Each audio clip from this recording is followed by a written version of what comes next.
Yo. Nah, jangan kemis. Mepet. Kita lagi jalan dan dia mepet kita sih, dan itu bahaya banget ya. Saya lagi bawa anak lagi. Dan dia tiba-tiba minta uang sama saya.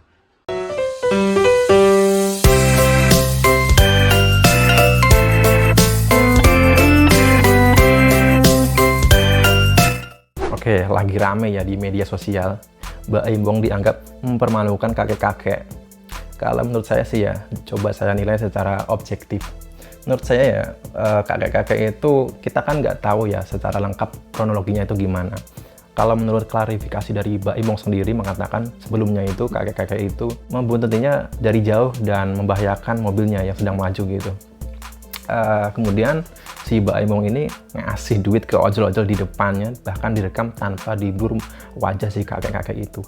Kalau menurut saya ya, sebenarnya saya ngerti maksud Mbak Imbong itu, karena tindakan seperti itu nggak sekali dua kali sih, sering gitu. Beberapa kali orang yang secara langsung meminta gitu, entah meminta secara langsung atau meminta dagangannya dijual atau meminta bantuan, kalau datang ke rumahnya langsung atau mengikutinya, Mbak Imbong nggak mau. Karena Mbak Imbong lebih mengapresiasi mereka yang walaupun dengan keterbatasan dia sudah berusaha bekerja gitu. Tetapi cara dia salah, menurut saya memang cara dia salah. Dengan memberikan uang di depan kakek-kakek itu dan direkam pula. Aduh, blunder kayaknya sih.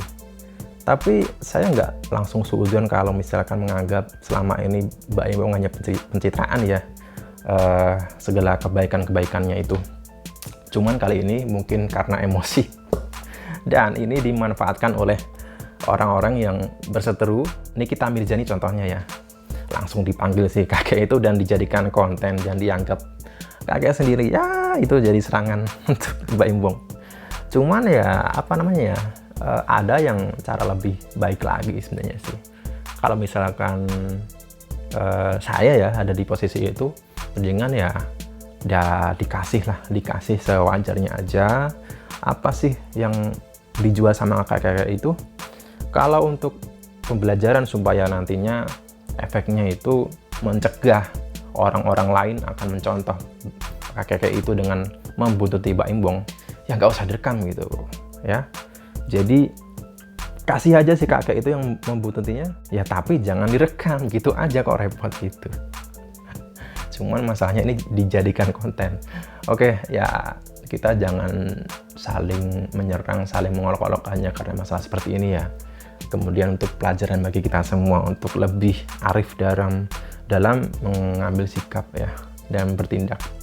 Jangan sampai citra yang kemudian sudah dibangun hancur begitu saja karena tindakan dari emosi kita ya. Semoga ada pelajaran yang bisa diambil dari kasus ini ya. Oke, itu aja ya teman-teman, dan juga para youtuber yang sampai mengejar Pak kakek ini, jangan anggap ini hanya sebuah momentum untuk dijadikan konten. Kalau mau bantu ya bantu beneran, gak usah direkam-rekam lah, nggak apa-apa. Oke, jadi kejadiannya itu seperti ini. Jadi bermula dari Kiano. Saya tutup dulu ya, takut banyak suara. Oke, jadi bermula Kiano sih ngajakin saya jalan, bosku. Habis itu ya sudahlah, saya jalan sama dia. Nah, bermula dari sini. Ketika saya keluar dari rumah sakit, tiba-tiba ada orang lah mendekati saya pakai motor. Dan itu mepet. Kita lagi jalan dan dia mepet kita sih, dan itu bahaya banget ya. Saya lagi bawa anak lagi, dan dia tiba-tiba minta uang sama saya. Ampun. Kalau misalkan bosku ada di posisi saya waktu itu, mungkin akan persepsinya beda banget sih melihat kejadian ini. Dan mungkin ya sangat berbeda lah dari cara dia ngomong, dari cara dia minta itu. Enggak banget sih. Jadi saya bilang apa ya, ketika kita tidak di posisi orang tersebut, susah sih untuk bisa melihat kejadian yang sebenarnya. Dan waktu itu saya juga nggak marah kok. Saya bilang, Pak, bukan dengan cara seperti ini ya. Saya bilang, jangan, nggak baik, saya bilang. Dan itu nggak marah-marah. Akhirnya udah, saya lanjut lagi.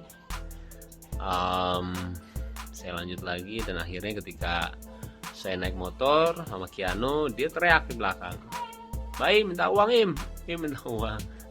Saya lihat dia masih ngikutin saya.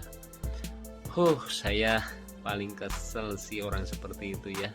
Waktu itu saya juga pernah ngamuk waktu itu sama ojol ya, gara-gara dia ngikutin saya sampai ngalangin saya depan mobil lah.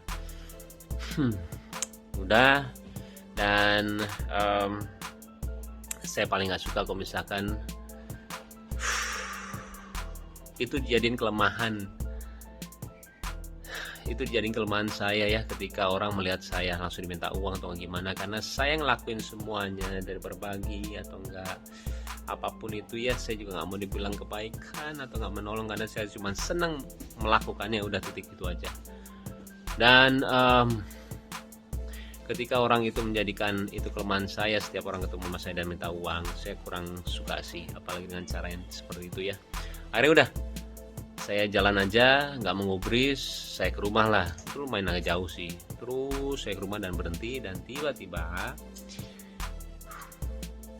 dia muncul lagi setelah berapa detik ya, 10 detik, 15 detik lah. Saya nyampe, dan kembali dia minta uang sama saya, bosku. Di situ saya lumayan agak ini sih, saya bilang, Pak, tolong jangan dengan cara seperti ini, saya bilang, jangan ya, nggak boleh, saya bilang.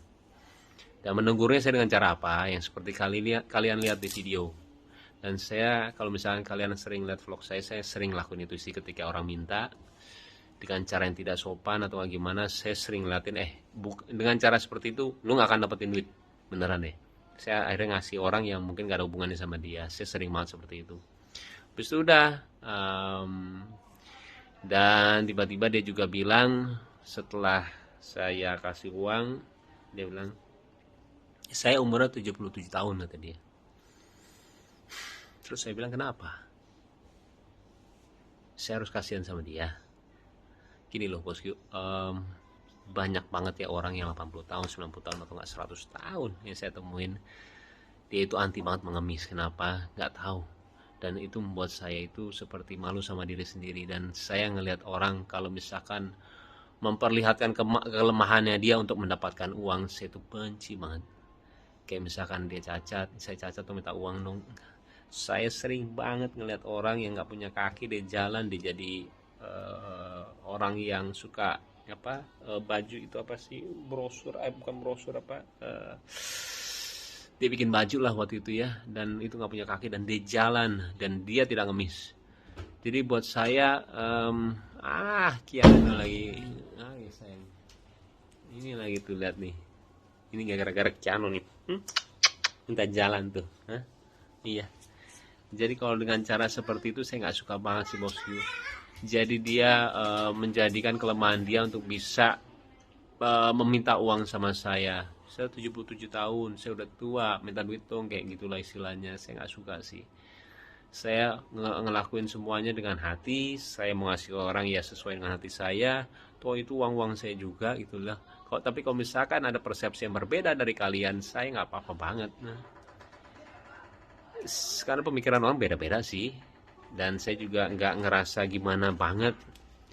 Saya klarifikasi seperti ini juga sebenarnya nggak mau, cuman karena ini bertepatan dengan kebahagiaan keluarga saya nggak mau jadi pikiran banyak orang ya, akhirnya saya buat seperti inilah. Oke, kembali itu adalah persepsi saya bosku.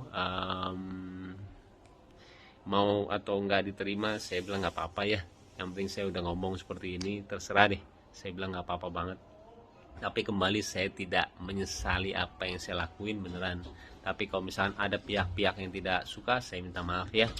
Tapi ya itu diri saya mau jadi diri saya padanya sih, nggak mau munafik gitu loh. Kalau misalnya yang nggak suka, ya udah, emang pasti ada orang yang nggak suka dan suka gitu loh. Sesimpel itu sih.